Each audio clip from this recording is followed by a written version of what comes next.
I think, so what inspired me really was me not knowing how to work out outside of basketball. So once I finished college and I finished playing basketball, I didn't really know how to stay in shape. So I started going to the gym, and I learned a lot as a kinesiologist, you know, being a kinesiology student, but I didn't really know how to apply it to staying in shape. When I became a trainer, I had to learn how to squat, and I didn't realize I didn't know how to squat. And so it just made me realize, like, if I've been into fitness my whole life, so I've been working out, playing basketball my whole life, and I don't know how to squat, how many other people don't know how to do this basic, very fundamental skill? And so I started training, I started working at 24 Hour Fitness, and I fell in love with just the whole transformation of the body, the mind, just learning how to, just to teach fitness. And it came to a point where I started to like seek more, like I wanted to be able to reach more people. And so I was like, well, training in Palmdale and Lancaster is cool, but what if I was able to travel and train? Like that's every trainer's dream, is to like travel and train.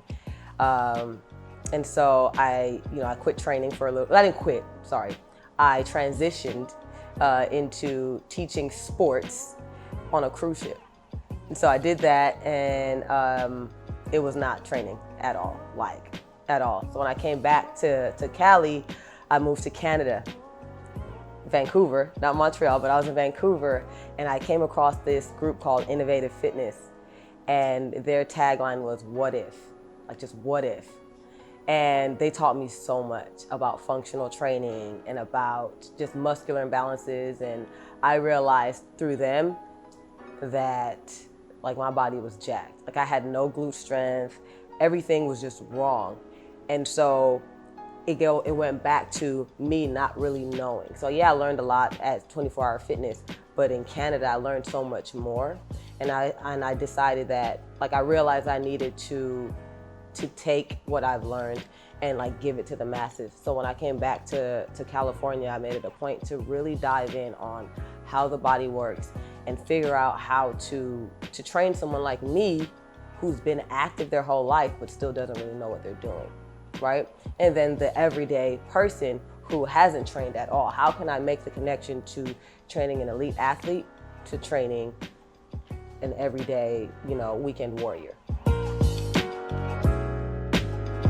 So these athletes had to stop playing their sport to realize that they didn't really understand. We don't really understand what it means to be healthy, because you can hide so much in your sport. Like you can hide the fact that you don't know how to run or jump properly or squat properly when you're playing basketball, because you don't really need to. You just need to be faster than your opponent, be a good team player, learn how to manipulate the ball.